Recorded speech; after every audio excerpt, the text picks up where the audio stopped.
আজকে আমি মেটে আলু দিয়ে আর বাটা মাছ দিয়ে একদম গামাকা গামাকা ঝোল রাখবো। গ্রেভি গ্রেভি এই গামাকা গামাকা গ্রেভি গ্রেভি ঝোলটা আজকে আমি মেটে আলু দিয়ে বাটা মাছ দিয়ে কীভাবে রান্না করব, তোমরা প্রথম থেকে শেষ পর্যন্ত পুরো ভিডিওটাকে দেখতে থাকো। দেখো, এখানে আমি মেটে আলু নিয়ে নিয়েছি। এই মেটে আলুটাগুলোকে আমি একটু কেটে গোল গোল করে ছোটো ছোটো করে টুকরো করে নেবো ছাড়িয়ে। আর ছাড়ানোর সময় কিন্তু ঠিক করে ছাড়াতে হবে।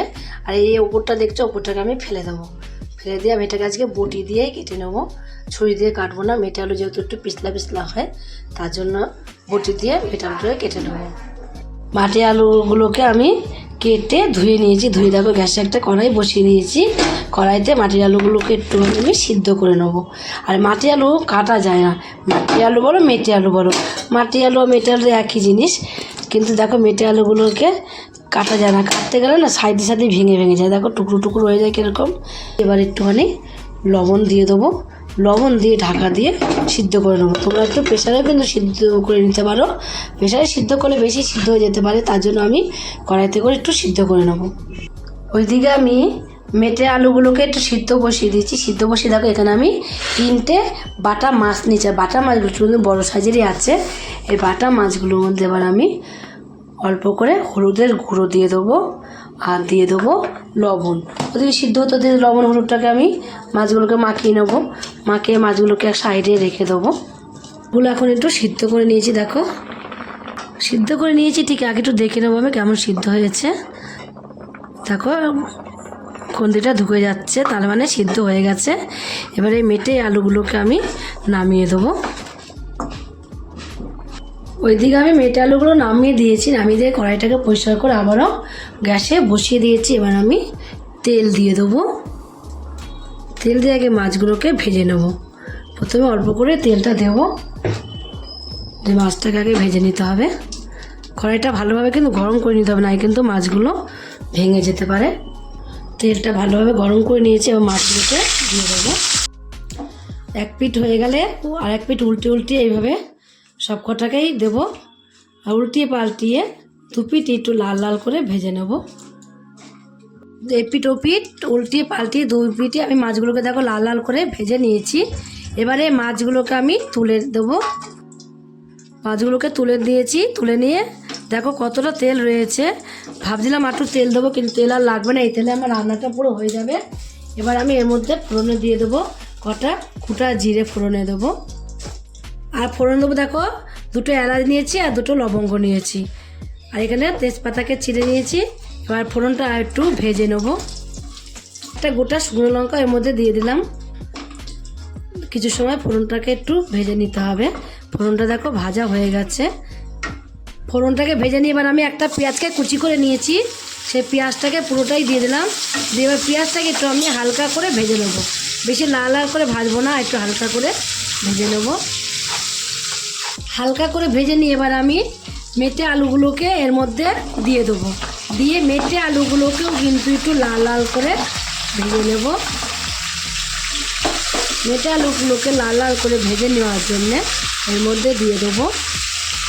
এর মধ্যে অল্প একটু লবণ দিয়ে দেবো আর দিয়ে দেবো অল্প একটু হলুদ গুঁড়ো দিয়ে লাল লাল করে একটু ভেজে নেব।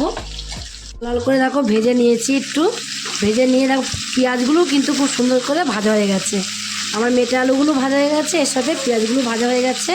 এবার এর মধ্যে আমি দিয়ে দেবো একটা টমেটোকে কুচি করে রেখে দিয়েছিলাম, সেই কুচি করা টমেটোটা এর মধ্যে দিয়ে দেবো।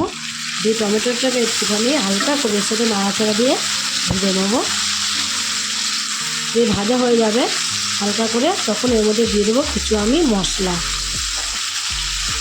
লবণ তো আমি ভাজার সময় দিয়েছি, তাও সামান্য অল্প একটু লবণ আমি এর মধ্যে দিয়ে দেবো। আর দিয়ে দেবো পরিমাণ মতো হলুদের গুঁড়ো। আর 1 চামচ দেবো এর মধ্যে আমি আদা বাটা।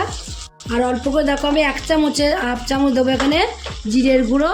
আর হাফ চামচ দেবো এখানে আমি ধনের গুঁড়ো। শুকনো লঙ্কা দিয়ে দেবো গুঁড়ো অল্প করে। ঝাল যে যেরকম ঝাল খাবে সে সেরকম ঝালটা এর মধ্যে দিয়ে দেবে। দিয়ে এবার সমস্ত মশলাগুলোকে আমি একটু কষিয়ে নেব। কষিয়ে নেওয়ার জন্য এর মধ্যে দিয়ে দেবো সামান্য অল্প করে একটুখানি জল। অল্প একটু জল দিয়ে মশলাটাকে কষিয়ে নেবো। তার জন্য এখানে আমি দিয়ে দেবো দেখো অল্প একটুখানি চিনি। অল্প একটুখানি চিনি দিলে কিন্তু দেখবে স্বাদটা কিন্তু অনেকটাই বেড়ে যাবে। মেটে আলু কিন্তু অনেকেই রান্না করতে জানে না।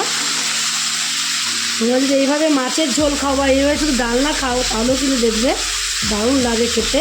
আর মেটে আলু কিন্তু বেশি ঝোল ভালো লাগবে না, একদম গামাখা রাখতে হবে।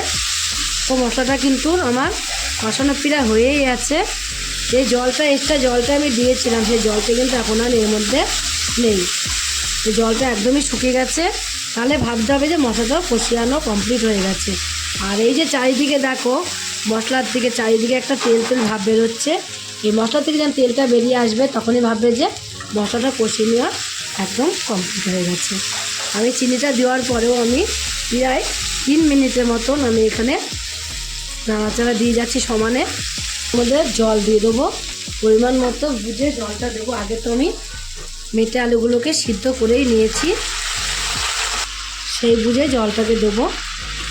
একটুখানি মিশিয়ে নিতে হবে, তাহলে জলের সাথে ঝোলটার সঙ্গে সুন্দর একটা মশলার সাথে মিশে যাবে, মিশেই যাবে এমনি। এবার একটু ফুটিয়ে নেবো, আর ফুটিয়ে নেবো একটু ঢাকা দিয়ে দেবো, ঢাকা দিয়ে ফুটিয়ে নেবো। এখন দেখো কিছু সময় আমি ঝোলটাকে ফুটিয়ে নিয়েছি। ঝোলটাকে ফুটিয়ে নেওয়ার পরে এবার এর মধ্যে আমি মাছগুলোকে দিয়ে দেবো। আর মাছটাকে একটু কড়া করে একটু ভেজে নিয়েছি, আর আমি একটু মাছটা কড়া করেই ভাজি। যে কোনো মাছ একটু কড়া করে ভাজলে দেখবে অনেকটা টেস্টটা বেড়ে যায়, আর কাঁচা কাঁচা কেমন একটু লাগে, তার জন্য একটুখানি কড়া করে মাছটা ভেজে নিয়েছি। তার জন্য আমি আগের থেকে একটু ঝোলের মধ্যে দিয়ে দেবো, ঝোলের মধ্যে দিয়ে আর ঢাকা আর দেবো না। এভাবে একটুখানি ফুটিয়ে নিলে আমার কমপ্লিট হয়ে যাবে রান্না। আর আলুটা একদম খুব সুন্দরভাবে সিদ্ধ হয়ে গেছে, দেখো খুন্তি দিয়ে ধরলেই তোমরা বুঝতে পারছো কত সুন্দর আলুটা সিদ্ধ হয়েছে। মাছগুলো দিয়ে দেখো একটু আমি ফুটিয়ে নিয়েছি, একটু গেবি রাখবো, যখন শুকিয়ে যাবে দেখবে একদমই গামাকা হয়ে যাবে। সাই গরম মশলা একটু ছিটিয়ে দিলেই একদম চলে আসবে রেস্টুরেন্টের খাবার বাড়িতেই, এত সুন্দর সেন্ট হবে। একটু ধনে পাতা ছিটিয়ে দিলেই কমপ্লিট হয়ে গেল আমার এখানে মেটে আলু দিয়ে বাটা মাছের গামাকা গেবি ঝোল। দেখো একদমই আমি নামিয়ে নিয়েছি, একদম কমপ্লিট হয়ে গেছে আমার। আর দেখো কতটা সুন্দর লাগছে দেখতে। যদি এই রেসিপিটা রান্না করে খেয়ে তোমাদের কাছে যদি ভালো লাগে, ঠিক এরকম করে রান্না করবে যদি তোমাদের কাছে ভালো লাগে। আর তোমরা যদি ফেসবুক থেকে দেখো, ফেসবুকের পেজটি ফলো করে দেবে। ইউটিউব থেকে দেখো, ইউটিউবের চ্যানেলটি সাবস্ক্রাইব করে দেবে, পাশে থাকা বেল আইকনটিটা প্রেস করতে ভুলবে না, তাহলে নতুন রেসিপিগুলো তোমাদের কাছে তাড়াতাড়ি পৌঁছে যাবে। আমার চ্যানেলে যদি কোনো বন্ধু হয়ে থাকো, সাবস্ক্রাইব করেনি প্লিজ সাবস্ক্রাইবটা করে দেবে, সবার আগে তোমাদের কাছে নোটিফিকেশন ঢুকে যাবে। ছোট্ট করে লাইক করো, কমেন্ট করো, অনেক শেয়ার করো। নমস্কার বন্ধুরা, দেখা হবে আবার পরের রেসিপিতে।